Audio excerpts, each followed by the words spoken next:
राजकीय घडामोडी, सामाजिक विश्लेषण, कृषी विभाग, कला व मनोरंजन विश्व आणि क्रीडा क्षेत्रातील बातम्यांचे ताजे व अचूक अपडेट्स महाराष्ट्र शाही न्यूज मराठी.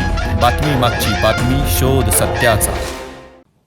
अतिशय सुंदर आणि मार्मिक असं खरं तर पत्रकार म्हणून आपली सीमा न ठेवता दातखेळे साहेबांनी एक वंचित तालुक्याचा एक सजग नागरिक म्हणून त्यांनी या ठिकाणी जी भूमिका मांडली अतिशय खोचक आहे, अतिशय प्रामाणिक आहे आणि इतकी सुंदर भूमिका त्यांनी त्या ठिकाणी मांडलेली आहे. खरं तर बोलण्यासारखं आता शिल्लक काहीच ठेवलेलं नाही. अतिशय सुंदर अशा पद्धतीने प्रत्येकाने सांगितलेलं आहे. आता मगापासून प्रत्येक वक्ता सांगतो ही रेल्वे का गरजेची आहे, आपल्या मुलांसाठी आहे, याच्यासाठी आहे, त्याच्यासाठी आहे. मला एक सांगा, ज्यांच्या कुणाच्या कानावरती हा आवाज जातोय त्या कुणाला माहित नाही हो रेल्वे त्यांच्या घरच्या मुलाच्या बाळांच्या कामाचे? त्या कोणत्या माय माऊली शेतात काम करणाऱ्या बाईला कुणाला माहिती नाही रेल्वेमुळे त्यांचा फायदा होणार आहे? परंतु ह्या सगळ्या गोष्टी माहीत असताना डोळे असून आंधळ होणं, कान असून बहिरे होणं आणि हृदय असून दगडासारखं करणं यामध्ये काय अर्थ आहे का हो? 300 रुपये कमवण्यासाठी तुम्ही रणतणत्या उन्हामध्ये अख्खा दिवसभर शेतीमध्ये काम करता, परंतु 3 करोड कितीतरी अब्जावधी रुपयाचं नुकसान तुमचं इकडे होत असताना जर तुम्हाला जाग येत नसेल तर हे आपण माणूस म्हणून कोणत्या हिशोबाने आता जगतो आहोत ही गोष्ट आपल्याला बघावी लागेल. छत्रपती शिवरायांच्या काळामध्ये अगदी नांगरमुठी माणसं सुद्धा तलवारी आणि ढाले घेऊन या ठिकाणी स्वराज्याच्या घोडदौडीमध्ये सामील झाली आणि अभेद्य असं स्वराज्य आणि आपल्या सर्वांच्या आयाबहिणीची आबरू वाचवण्यासाठी उभी राहिली. आज आपल्याकडे किती शस्त्र आहेत? डॉक्टर बाबासाहेब आंबेडकरांचं नाव घेतल्याशिवाय तुम्हाला या ठिकाणी जमणारच नाही. याचं कारण असं आहे की बाबासाहेबांनी तुमच्याकडे एवढी मोठमोठी हत्यारं दिलेली आहेत की त्याच्या जीवावरती तुम्ही त्यावेळेच्या औरंगजेबाला काय तर तुम्ही त्यावेळेच्या कुठल्याही मोठमोठ्या जगज्जेत्याला सुद्धा झुकू शकता. हो, हे आंदोलन आहे. ह्या मार्गाने तुम्ही तुमचे हक्क मागू शकता, बोलू शकता. परंतु मगाशी या ठिकाणी बाबादादांनी सांगितलं, इतकी उदासीनता आपल्या मनामध्ये आहे, इतकी उदासीनता आहे की आपल्याला ह्या मोबाईलच्या चॅटिंग, मोबाईलच्या रील्स पाहण्यामधून इतका वेळच अजिबात नाहीये. तुम्ही सगळ्यांच्या ग्रुपवरती, मला वाटत नाही की कुणी आपल्या 2-3 तालुक्यामधल्या माणसाला माहीत नसेल की ते आंदोलन आहे. प्रत्येकाने ते बघितलेलं आहे. अगदी लाईक करण्यासाठी तुमचा अंगठा सुद्धा त्याच्याकडे जात नसेल तर तुम्ही जिवंत आहात का मेलेले आहात याची तुम्ही 100% शहानिशा केली पाहिजे. रेल्वे तुमच्या, आमच्या, आपल्या सर्वांच्याच साठी महत्वाची आहे. आता तुम्ही मगाशी एक प्रश्न इथं आल्याबरोबर पडला का आता इकडे सगळे तालुक्याचे, जिल्ह्याचे सगळे नेते सगळे एकत्र आले, एक बैठक झाली आणि तरीही तुम्ही आंदोलनाचा पवित्र आपण ह्या घेतोय. याच्या पाठीमागचं कारण अगदी मार्मिक शब्दात संदीपदादांनी सांगितलं, बबनदादा शेळकेने देखील सांगितलं की ही राजकीय धोरणं आहेत. ही राजकीय धोरणं वेळेकाळेनुसार, पावसाळ्या उन्हाळ्यानुसार बदलतात आणि त्याप्रमाणे ती फिरतात. परंतु सर्वसामान्यांच्या पोटावरती, सर्वसामान्यांच्या हक्कावरती जी गदा येते ती कायमस्वरूपी राहते. आता सत्यजित दादांनी या ठिकाणी आंदोलन उभं केलंय. मला कोणावरती टीका करायची नाही. राजकीय अजेंडा तर अजिबातच नाही. आम्हाला कुठल्या इलेक्शनला उभं राहायचं नाही. कुठल्या इलेक्शनचा, कुठल्याही राजकारणाचा आमचा अजिबात अजेंडा नाही. आमच्या हक्काचं, आमच्या पोटाचं, आमच्या पोटावरती तुम्ही जे पाय देताय तेवढा बाजूला करा. तुम्ही आमदारकी, खासदारकी, मंत्रिपद, मुख्यमंत्रीपद सगळं बघा.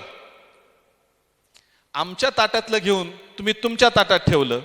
तुमची सत्ता गेली, तुमच्या ताटातलं तिसऱ्याने नेलं आणि मग तुम्ही आमच्या गळ्यात हात घालायला आले. आपण दोघं जण मिळून याच्याकडे बघायचं का? ही काय परिस्थिती आहे? ज्या वेळेस 5 वर्षापासून हा प्रश्न आहे की रेल्वेची मार्ग बदलला जातोय, रेल्वेचा मार्ग बदलला जातोय, या तालुक्यांवरती अन्याय होतोय, त्यावेळेस तुम्हाला अजिबात जाग आली नाही. कारण त्यावेळेस ते तुमच्या सोयीचं होतं. त्यावेळेस तुम्ही कानात बोटं घातली. आता तुमची आता थोडीशी अडचण होऊन बसलेली आहे कारण तुमची सत्ता गेल्याच्या नंतर ते तिसऱ्याने तिकडे पळवलंय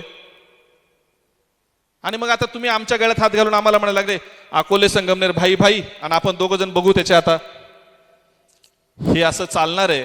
म्हणून आम्हाला ह्या विषयावरती विश्वास नाहीये की राजकीय धोरणं कोणत्या रात्रीतून आणि कुठून बदलतील आणि कुठे डोंगर झाडी बघायला जातील हे काही आम्हाला त्याच्यावरती भरोसा नाही. म्हणून आमच्या पोटापाण्यासाठी, आमच्या न्याय हक्कासाठी आम्हालाच रस्त्यावरती उतरायचंय. आणि एक गोष्ट लक्षात ठेवा, दशरथ मांझी हे उदाहरण अख्ख्या देशाला, अख्ख्या जगाला माहिती आहे. अगदी एक हातोडे आणि एक छन्नी घेऊन निघालेला माणूस डोंगर पोखरू शकतो. आणि आम्ही सुद्धा तुम्हाला त्याच ठाम पद्धतीने सांगतो, तुम्ही आमदार खासदार सर्वजणांना तुम्हाला या ठिकाणी यावं लागेल, कारण तुम्हाला प्रत्येकाला आमदार खासदार जिल्हा परिषद सदस्य पंचायत समिती सदस्य सरपंच हे सगळं करण्यासाठी आमचं मतदान आहे. आमच्या गोरगरिबांचा आशीर्वाद तुमच्या पाठीशी आहे म्हणून तुमच्याकडे मंत्रिपद आहेत. आणि आम्ही ज्या दिवशी छन्नी हातोडे घेऊन राहणार त्यावेळेस किती मोठा पर्वत पोखरणार, कारण जब तक तोडेंगे नाही तब तक छोडेंगे नाही. हा रेल्वे मार्ग नाही, हा आमच्या विकासाचा मार्ग आहे. आम्ही आमच्या मुलांसाठी 2-2 रुपये कमवून कुठेतरी बँकेत टाकतो, कुठेतरी शेतीची लेवल करतो, घर बांधतो. हे आम्ही 2-2 रुपयासाठी जर दिवसभर वन वागतोय, तरी हा रेल्वे मार्ग आमच्या 7 पिढ्यांना जर सुखासमाधानामध्ये आणि प्रगतीच्या दिशेने नेणार आहे, तर त्यासाठी आम्ही का लढणार नाही. आणि ह्यामध्ये आडवे येणाऱ्याला कुणालाही आम्ही सोडणार नाही. या ठिकाणी या आंदोलनाची दिशा आणि दशा आपण या ठिकाणी ठरवण्यासाठी या ठिकाणी बसलो होतो. थोडंसं लांबलं, भाषणं थोडीशी लांबली, परंतु ही जी बैठक आहे ही बैठक यासाठी खास आहे. प्रत्येकाला त्या रेल्वेचं महत्व माहितीच आहे, या राज्यकर्त्यांची भूमिका प्रत्येकाला माहितीच आहे. आता फक्त काय झालंय, मी ह्या पक्षाचा आहे, मग माझ्या नेत्याच्या विरुद्ध कोणी बोललं का मी उठून निघून जाणार. हा त्या पक्षाचा आहे, तो त्या पक्षाचा विरुद्ध बोललं का निघून जाणार. आम्हाला पक्ष हा आमची एलर्जीच नाही. तुम्ही सगळे पक्ष जिवेत शरद शतम वर्षानुवर्ष सत्ता भोगा, परंतु ज्या पक्षाची नीव ही सर्वसामान्य जनतेच्या विकासावरती असते, त्या जनतेच्या विकासाचा विचार करणं, त्यांच्या पोटापाण्याचा विचार करणं ही पण तुमची जबाबदारी, ही फार महत्वाची गोष्ट आहे. राज्यकर्त्यांनी आपल्याला इतकं भारी ओळखलंय, तुमच्या एका मंदिराला जर सभा मंडप दिला तर तो माणूस लीडनी निवडून आला. रस्ते खड्ड्यात, पाण्याची बोंब, दवाखान्यांची अवस्था बिकट, शिक्षणाची परिस्थिती खराब, फक्त एका मंदिराला एक सभा मंडप द्यायचा आणि मी तुमच्या प्रत्येक शब्दाला जागणार, आपला विषय तिथं संपला. म्हणून राज्यकर्त्यांना प्रत्येकाला एक नम्रतेची विनंती आहे की आमच्या न्याय हक्कावरती तुम्ही गदा आणू नका. वर्षानुवर्ष पिढ्या तुम्ही या ठिकाणी सत्ता भोगत आलात, आम्हाला त्याबद्दल दुमत नाही, परंतु सर्वसामान्यांच्या न्याय हक्कावरती गदा ज्या वेळेस येईल त्यावेळेस प्रत्येक घरातून मालुसरे, प्रत्येक घरातून छत्रपती शिवाजी महाराजांचा मावळा तयार होईल. आणि त्यावेळेस हे तुमचं दिसणारं हे जे मोठं पटांगण आहे, मोठं रणांगण आहे, हे रणांगण भेदून हा प्रत्येक जण पलीकडे जाईल, ही गोष्ट महत्वाची आहे. या रेल्वेच्या अनुषंगाने एवढंच सांगायचं आहे, 12 तारखेला आता जनजापर्यंत हे माझं भाषण, माझे 2 शब्द जाणार आहे. त्या प्रत्येकाला एक विनंती आहे, तुमच्या अंतःकरणाला विचारा. भगवान काळे म्हणतोय, विकास क्रांती सेना म्हणते, हे लोक म्हणते म्हणून अजिबात येऊ नका, येऊच नका. तुमच्या अंतःकरणाला विचारा. तुमच्या पोराबाळांसाठी तुम्हाला जर काय करायची इच्छा आहे, तुमच्या जर जीवामध्ये कुठेतरी छत्रपतींचा विचार जिवंत आहे, कुठेतरी बाबासाहेबांचा विचार जिवंत आहे, आणि आपल्या लेकरा बाळांसाठी कुठेतरी चांगलं करण्याची आपली जर मानसिकता आहे आणि आपली जर ती हिंमत आहे, तर 12 तारखेला ज्यांच्या कानावर आवाज गेला त्यापैकी एकही जण घरामध्ये बसणार नाही. आणि मी तुम्हाला आवर्जून सांगतो, आम्ही तर लढतोय 5 वर्षापासून, आम्हाला लोक वेडं म्हणतात. 2021ला 65 किलोमीटरचा पायी प्रवास करून अकोल्यापर्यंत गेलो. त्यावेळी हेच प्रश्न सांगत होतो. त्यावेळेस कोणाला माहितीच नव्हते का रेल्वे गेली, आली, पळाली, काय नाही. बऱ्याच जणांच्या खात्यावर पैसे आले होते. लोकांना वाटायचं हे काय पैसे आलेत, यांची जमीन अधिग्रहण झाली, हे जाऊ शकत नाही. पण ज्या वेळेस आता या ठिकाणी आपल्या पदवीधर आमदारांनी ज्यावेळेस अखंड तांडव केलं की आता गेली, कारण त्यांच्या फायद्यातून गेली, त्यावेळेस गेली, आणि त्यावेळेस तुम्ही पण जागे झाले. अरे पण 5 वर्षापूर्वी एक सर्वसामान्य माणसं ज्यावेळेस म्हणतात त्यावेळेस 100% शहानिशा केली पाहिजे. तुमच्या हातात मोबाईल आहे, तुमच्या मोबाईलमध्ये बटन आहे, त्या बटनामध्ये क्लिक केल्याच्या नंतर कुठल्याही प्रकारचा GR तुम्ही डाउनलोड करू शकता. सर्व प्रकारच्या रील्स तुम्ही बघताय, ह्या हिरोईनला लाईक करताय, त्या हिरोईनला लाईक करताय, तसं तुम्ही तुमच्या विकासाला लाईक करा. तुमच्या GR ओपन करून बघा, तुमच्या हक्काचं काय, तुमच्या तोट्याचं काय, हे तुम्ही एकदा क्लिक करून बघा, तुम्हाला सर्व काही कळेल. म्हणून 12 तारखेला या ठिकाणी मला एकच गोष्ट सांगायची आहे आवर्जून, 12 तारखेला जो आपण जन आंदोलनाचा रेटा या ठिकाणी उभा करणार आहे, आपण सर्वजण उपस्थित राहणार आहेत. ज्याच्या कानावरती माझा आवाज जातोय त्याला आपल्या लेकरा बाळांच्या विकासाची आणि त्याला आपल्या लेकरा बाळांची शपथ आहे, तुम्हाला यावं लागेल आणि तुम्हाला यावंच लागेल. कारण हा आपल्या लेकरा बाळांच्याच नव्हे तर 7 पिढ्यांचा प्रश्न आहे. आणि ह्या राज्यकर्त्यांच्या सोयीप्रमाणे प्रत्येक वेळेस आपल्यावर अन्याय होत आलाय. नेपाळमध्ये बघा काय परिस्थिती झाली. जोपर्यंत डोळे झाके करून राहायची वेळ आली आणि नंतर कोणीतरी अचानक उठला आणि त्यांनी सगळं सांगून दिलं की हे सगळं अकांतांडव चाललंय, अख्खी राजसत्ता त्या ठिकाणी लोकांनी उलथून टाकली.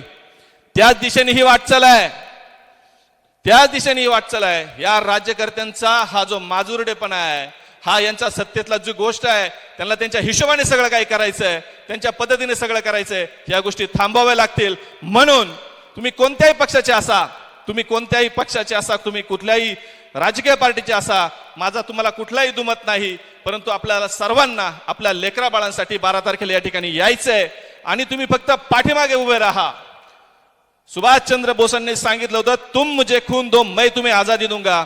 या विकास क्रांती सेनेच्या निमित्तानं आणि विकास क्रांती सेनेच्या वतीनं मी तुम्हाला शब्द देतो, कितीही केसेस झाल्या, कितीही जेलमध्ये जायची वेळ आली तर त्याला आम्ही समर्थ आहोत. तुम्ही फक्त पाठीशी उभे राहा, तुम्हाला कुठलाही त्रास होणार नाही. परंतु ही रेल्वे, ही आपल्या हक्काची रेल्वे, ही आपण याच ठिकाणावरून नेणार आणि यासाठी तुम्हाला सगळ्यांना यावं लागेल आणि यावंच लागेल. आणि या अनुषंगाने या प्रशासनाला देखील मी एक गोष्ट सांगू इच्छितो की हा जो रास्ता रोको आहे, हा त्याच मिनिटाला संपेल ज्या मिनिटाला कुठलाही प्रशासकीय जबाबदार व्यक्ती आम्हाला योग्य तो शब्द लेखी स्वरूपात देईल.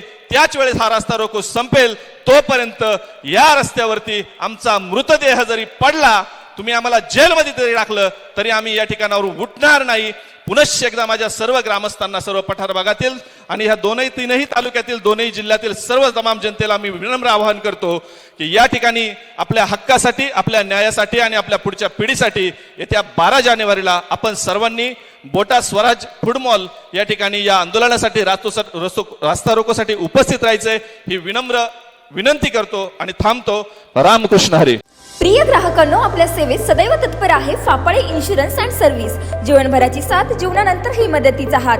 इथे सर्व कंपन्यांचे मेडिक्लेम सर्व्हिस, वाहनांचे insurance, fire insurance, property, shop, housing society, बिल्डिंगचे insurance, LIC, mutual fund, pension plus, child education plans, tax saving plan, आरोग्य विमा, अपघात विमा असे सर्व प्रकारचे इन्शुरन्स आणि प्लॅन्स एकाच ठिकाणी. ना नफा ना तोटा या तत्वावर कामे करून सर्व्हिस दिली जाईल. तर मग आजच संपर्क साधा फापाळे इन्शुरन्स अँड सर्व्हिस. आमचा पत्ता पुणे नाशिक राष्ट्रीय महामार्ग, बोटा bypass road, Shri Chhatrapati Shivaji Maharaj market, बोटा, तालुका संगमनेर. संपर्कासाठी प्रोप्रायटर सचिन फापाळे. संपर्क क्रमांक 95 27 44 09 46 आणि 95 27 44 09 64. महाराष्ट्र शाही न्यूज मराठी, बातमी मागची बातमी, शोध सत्याचा.